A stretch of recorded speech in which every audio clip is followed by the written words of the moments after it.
Our next guests are getting ready for the Christmas season from Salvation Army in Jackson, Corps officers, Major Matt Grindle and Major Patricia Grindle. Welcome back to our show. Thank you so much for having us. Good to be here. Yeah, we're talking before the show about all the holiday happenings that are underway right now, but you guys are one of the headquarters for Christmas in our community. Yes, we have a lot of things that happen during these very short weeks. Yeah. You've already started on Yes. Halloween. You had a Trunk or Trunk or treat. treat. Yeah, and that event was really, really fun. It went really well. We had a lot of children there and families. yeah, great turnout. Plus, you fed everyone hot dogs and chips. and- Right, who doesn't love that? Nobody did. But now attention turns to the holidays. What are the? Let's first talk about the needs in our community for the holidays. What do you see this year? Well, we tend to see lately in the last several months, we've seen an increase, particularly in food assistance that we've been providing. And we just went live with our Angel Tree sign up online, and there are already hundreds of families that have signed up already for Christmas assistance. So we're anticipating tremendous need this year, and I often feel like I'm adopting all these families personally, because it becomes my responsibility to see that those needs are met. And so we're excited about the opportunity to serve, but yet in the back of my mind, I'm always concerned about how many families and the new families that we see coming, particularly in our food pantry recently. But we believe that God will provide through generosity of the community that we're in. In fact, I like to say we can't really accomplish anything without the community. Our product is service, and so if people don't come alongside us, we really can't provide those needs. So we like to partner with our community to do what we can for the less fortunate right here in Jackson County, and we anticipate quite a bit of need this year. Yes. Well, let's talk about the Angel Tree. Yes. How does that work? The Angel Treat families are able to go online and they can sign up for that. It's just been a couple of years, so that's a little bit of a new process, but most people have figured it out. As my husband mentioned, we went live, I think, on Friday, and within about 2 days, we had 225 families already signed up online and approved. So that's quite a few in a very short amount of time. They were very anxious to sign up, and we had some hiccups to get that up and running, but have a lot of families that have signed up already. So if somebody wants to help someone, do they pick something off the tree, or is it like that? They can do that. We will have some trees that will have the angels hanging on them, or they can just call our office at the Salvation Army here in Jackson, and we can give them families that they can buy gifts for. Nice. And the families, they'll say, we need size 9 boots for a 12-year-old. They're able to, on their application, put the children's names, ages, what sizes they wear, even gift suggestions for what kind of things they like, or different colors, those types of things. Yeah, of course, the little kids. Toys, that's a big part of what you guys do too, through that, but also through the Toys for Tots. Yeah. Yes, that's right. Yeah, we've already received an initial shipment of toys actually from Toys for Tots, expecting some more on the 15th, and so we're excited to partner with Toys for Tots. They do a tremendous job, and over the years as a Salvation Army officer, almost 30 years now, this is our 10th appointment. We've not been blessed to have such a close relationship with Toys for Tots in every appointment. But Michigan seems to do well with that. In fact, we've had 4 appointments in Michigan now, and all those appointments we had a great relationship with Toys for Tots, where they just really came out of the woodwork to help accomplish the ability to meet the needs of toys. Yeah, for we children definitely at Christmas couldn't time. meet the needs here without Toys for Tots. is Yeah. tremendous. Well, we have a lot of people who have worked on Toys for Tots over the years, including Mike Brown. Yes, that's who right. goes back, I think, 50 years Yeah. running that here. Yeah. And then you saw some of the volunteers, some veterans, junior Wonderful. ROTC. Yes. I know school groups come in and They help. do. A consumers energy group comes. We have a number of different groups that come and volunteer for us. So, and the picture that you're looking at right now is a really special moment because that young man standing there in the jersey was there. He's a veteran, and all of those young people from the JROTC were so honored to be able to meet him. I believe he's 100 years old. He's the last surviving member from Pearl Harbor. From Pearl Oh, Harbor. that's Herb Elfring. Yes, that's. I couldn't think of his name. I'm so Yeah. glad you remember. But the kids were just enthralled by being able to meet him, and they wanted to salute him. So it was just a really beautiful moment. It was a really nice time because he was there volunteering at the same time that they were there Wow. volunteering as well. That's awesome. Yeah, Way to go, Herb. that's right. Now, the bell ringing season, you were in the green room and you thought I stole your bell.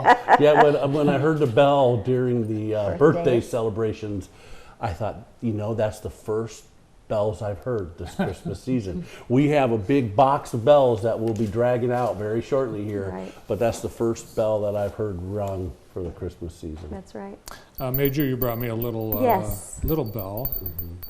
It's quiet. May not be loud enough for your birthday celebrations. I don't know. Might not be Oh, there you loud go. enough. Yeah. All right, it's loud enough, I'm told. When does you need people first, right? Oh my goodness, we Yeah, in definitely fact, need with people. our bell ringing effort, it starts the 17th of this month, and we'll go right till the 23rd because this year Christmas Eve is on a Sunday. We don't ring on Sundays, and we won't ring on Thanksgiving Day. But nationwide, we actually have a method for people to sign up to ring bells through saring.org.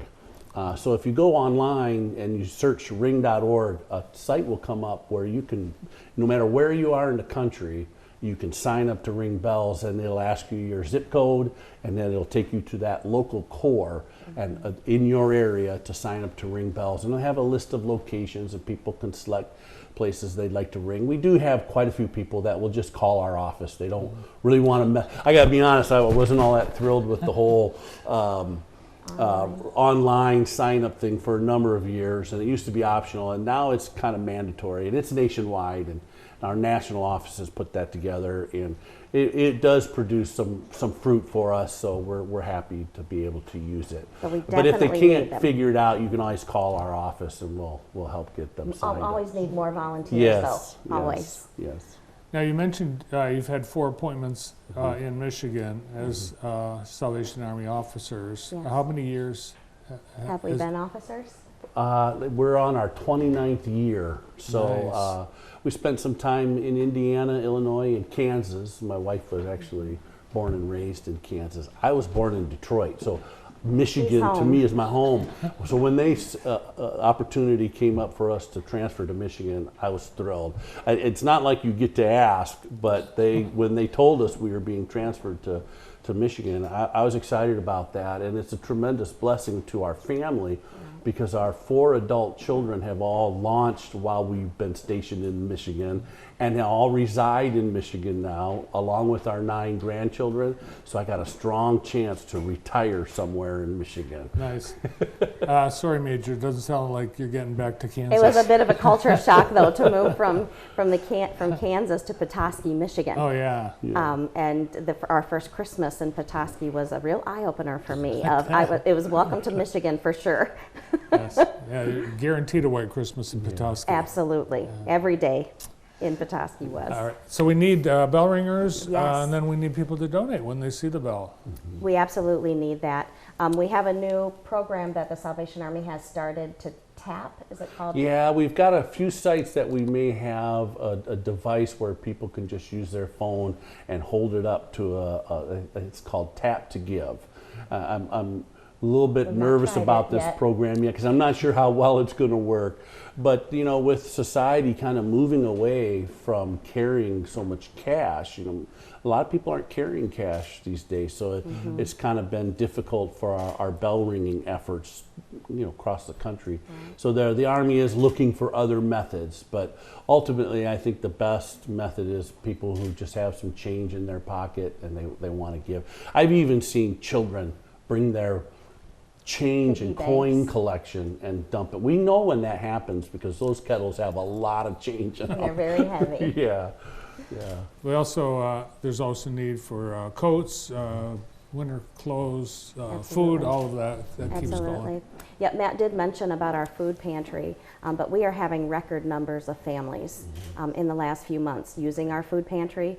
We were just blessed recently with a gift from Mike's, is it Mike's Lunch Bunch? No, Brad's, Brad's Lunch Lunch Bunch. I Bunch. said Mike. I was Yeah. thinking Mike from Toys for Tots. Sorry. Sorry about that. But it Brad's. is Brad's Lunch Bunch, and I got to meet him. Such a nice gentleman. But they brought in a very nice donation for us to purchase more food. But almost as soon as we get the food out onto the shelves, we're putting them into boxes and they're going right out the door. We had a day this week where we had almost 45 families that came just in a 2-hour period. So that is a lot of families in need. And I think, as Matt might have mentioned, that we also are seeing a lot of new families that have not been to the Salvation Army for food assistance before. With the price of groceries right now, and our incomes don't seem to be increasing as quickly as our bills are increasing. So we've just had a lot of families that have been in need, and they've come in. And we've also had an opportunity to pray with some of those people, because they've not been in this situation before, where they've been in need for something which we almost, I think, take for granted, food, that they all of a sudden are not able to provide food for their families. And it's a very humbling experience to have to go somewhere and ask for help with that. So we have been very blessed that God just keeps providing for our food pantry, but we can also use more food all the time. Like I said, the shelves fill up and then they empty out almost as quickly as we can fill them. Well, it's great that we have the resources you provide, and obviously you've heard the need and plenty of ways to help. Yes. Great to see you both. It was nice to see Thank you you. too. Good to Thank be you so here. much. Thank you. Corps officers at Salvation Army, Major Patricia Grindle and Major Matt Grindle. Stay tuned. We've got some things happening over the next week for food and entertainment and adventure, so stay tuned.